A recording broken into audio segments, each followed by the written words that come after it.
को बता दूं कि संताल परगना एक अपने आप में एक ज़िला हुआ करता था और भागलपुर कमिश्नरी हुआ करते थे। और कहा जाए तो यहाँ पे क्षेत्रीय माइनिंग करने वाले लोग की संख्या कम है, जबकि बिहार और यूपी से आकर के यहाँ पे माइनिंग करने वाले लोग अधिक। नीति है उसमें स्पष्ट रूप से कहा गया है कि जहाँ की जो बोली है वहाँ को उसी भाषा में उनको शिक्षा दिया जाए। जीएसपी जब हम बात करते हैं ट्राइबल सब प्लान, ये एक ऐसा हमारा धन है।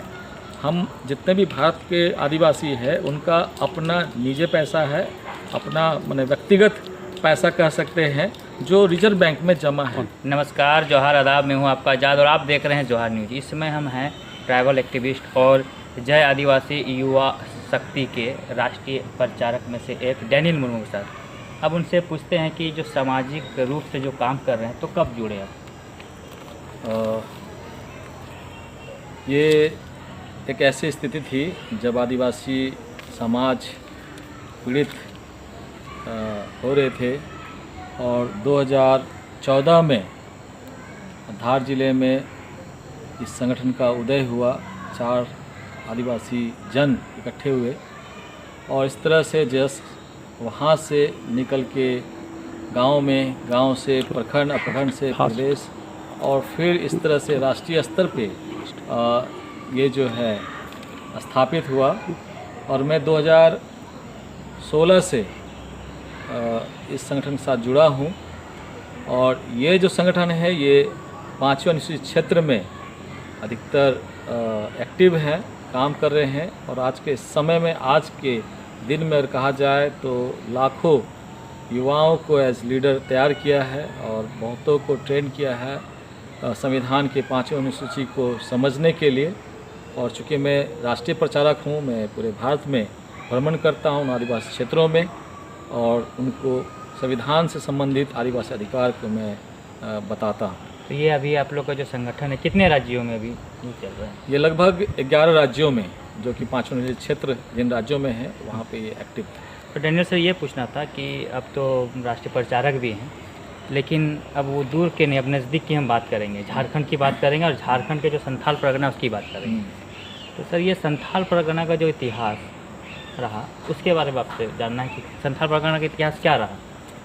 संताल परगना का एक बहुत बड़ा इतिहास है जिसको लोग नहीं जानते हैं और यही इतिहास मुझे प्रभावित किया कि मैं अपने संतालों के बीच में, अपने गांव में, अपने ज़िला में आ कर के उनको बताऊं।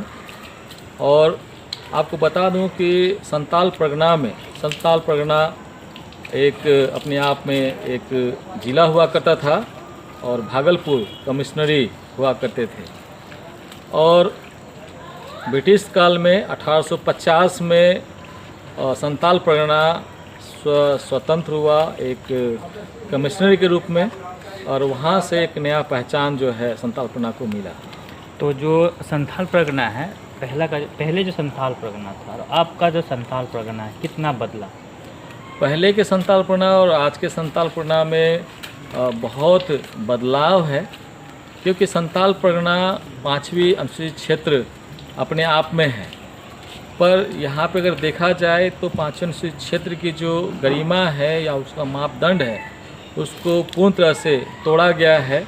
और इस 5वें क्षेत्र में बाहरी लोगों का प्रवेश निषेध है और इसके बावजूद भी हम आज संताल परगना में देख रहे हैं कि बाहरी लोग जो संताल परगना क्षेत्र के नहीं है यहाँ पे आकर के उस ज़मीन को भी खरीद रहे हैं जो कि नॉन सेलेबल हैं और अपने मकान बना रहे हैं, अपने व्यापार क्षेत्र को विस्तार कर रहे हैं, जो सीधा संताल परगना से संबंधित जो कानून है उसका उल्लंघन हो रहा है। संथाल परगना में जो देख रहे हैं हम लोग लोकतांत्रिक पद्धति जो है वो कब शुरुआत हुआ? क्या अभी से ये लोकतांत्रिक पद्धति सिस्टम है या पहले से थी, ये बताइए। संताल परगना जो क्षेत्र है इसकी जो लोकतांत्रिक जो पद्धति है इसका इतिहास को समझ पाना बहुत कठिन है, क्योंकि ये जब से मानव सभ्यता का निर्माण हुआ है और तब से ये जो हमारे जो आदिवासी संस्कृति या परंपरा है वो तब से वो चली आ रही है। और उसको ये गणना करना कि कब से शुरू हुई है और कब अंत होगा इसका कोई अनुमान नहीं है। अब हमारा जो आदिवासी समाज है, चाहे वो संताल परगना का हो या देश के किसी भी क्षेत्र का हो, उनकी अपनी लोकतांत्रिक पद्धति है, उसकी अपनी न्यायिक पद्धति है, उनका अपना जुडिशल्स है, उनका अपना सामाजिक रीति रिवाज, भाषा।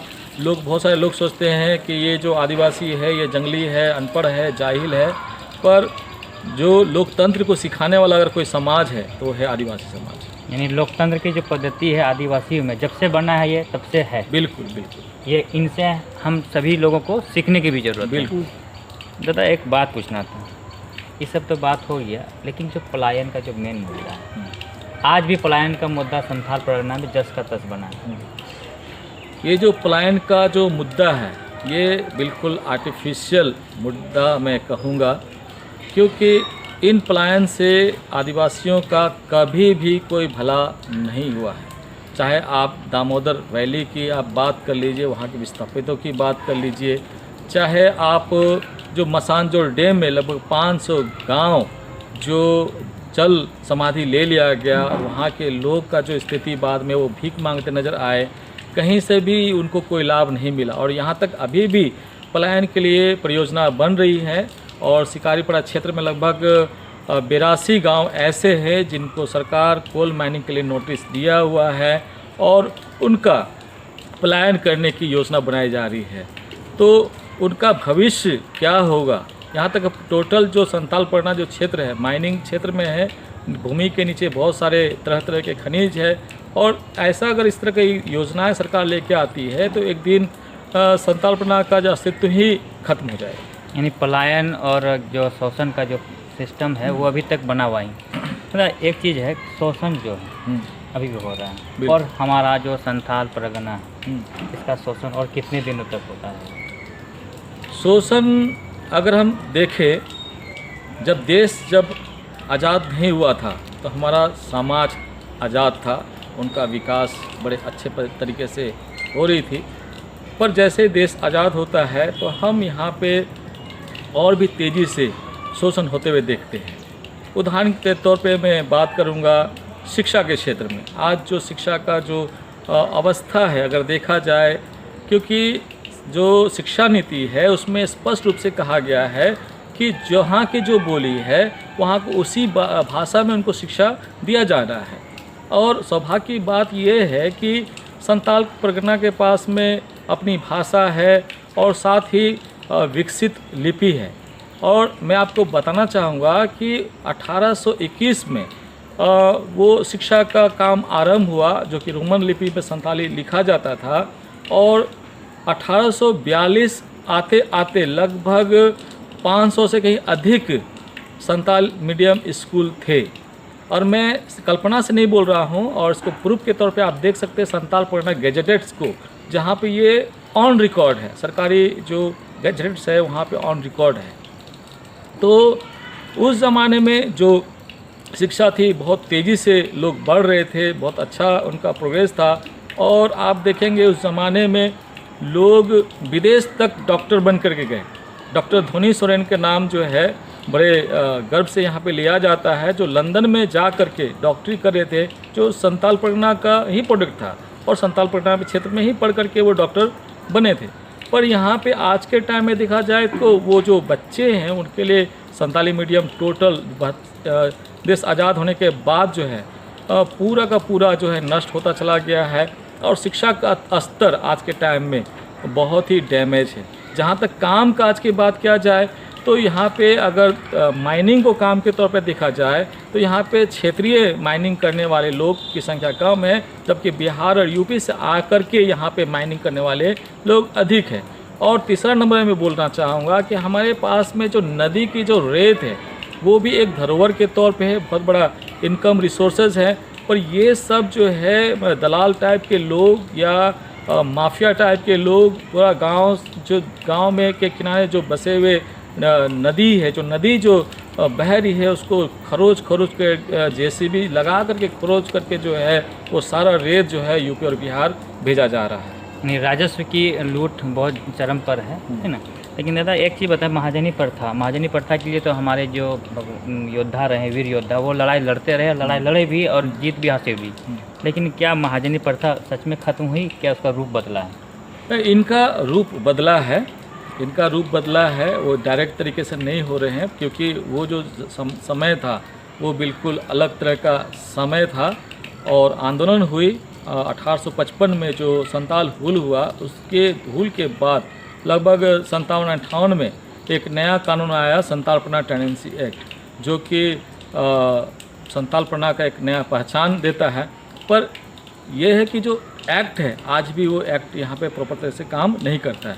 जहाँ तक हम बात करते हैं कि महाजनी लूट के बारे में, तो आज जो है हमारे यहाँ पे बहुत सारे ऐसे हैं जो ब्याज पे 10% 20% में लोग ब्याज देते हैं और लेते हैं। प्लस जो है कोई ज़मीन गिरवी, आज भी बहुत लोग की ज़मीन गिरवी है, बहुत सारे लोग जिनके पास पैसे की बहुत कमी होने की वजह से। और उसका मूल कारण मैं बताना चाहूँगा, क्योंकि यहाँ जो ज़मीन है वो नॉन सेलेबल ज़मीन है, और जो अधिकतर जो बाहरी लोग हैं उन हर चीज़ में सक्षम है।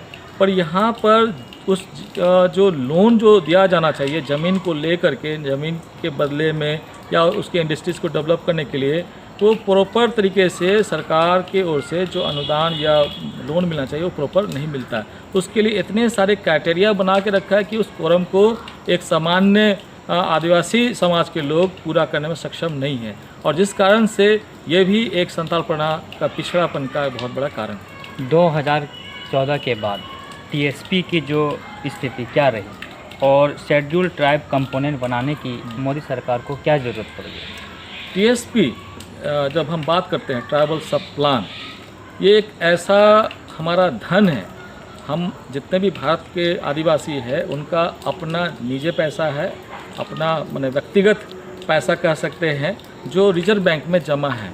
और आर्टिकल 275 के अंतर्गत जो है ये पैसा हम आदिवासी विकास के लिए है, आदिवासी क्षेत्रीय विकास के लिए वो पैसा नहीं है, आदिवासी के विकास के लिए है, क्षेत्रीय विकास के लिए नहीं है।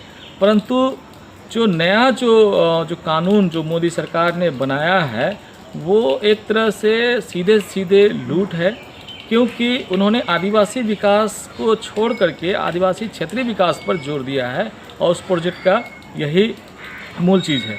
बताना चाहते हैं कि जो कंपोनेंट का जो पैसा है, ट्राइबल शेड्यूल ट्राइब कंपोनेंट का जो पैसा है, वो सीधे सीधे आदिवासियों को ना मिल करके क्षेत्रीय विकास के नाम पर जो कंपनी, जो औद्योगिक कंपनी यहाँ काम कर रही है, जैसे माइनिंग कंपनी है, वो माइनिंग कंपनी को पैसा दिया जाता है, और माइनिंग के द्वारा वो माइनिंग कंपनी वो उसका लाभ उठाती है, और जो मुआवजा जो मिलना चाहिए प्रॉपर तरीके से उसको नहीं मिलता है। और बहुत लास्ट में हम देखते हैं कि उनको विस्थापन के सामना भी करना पड़ता है। हम इधर से भी गए और उधर से भी गए। तो ये हमारे साथ में डैनियल मुर्मू जी थे, और राष्ट्रीय प्रचारक रहे हैं, और ये बता रहे हैं कि आज भी जो संथाल परगना की स्थिति है वो जस का तस है। और ये हम जैसे लोग जो हैं, जो देख रहे हैं या सुन रहे हैं, संथाल परगना को यदि संभालना हो, विकसित करना हो, तो हमें एक प्लेटफॉर्म में आने की ज़रूरत है, और शिक्षित भी होने की ज़रूरत है। तो बहुत बहुत धन्यवाद आपका डैनियल। Thank you.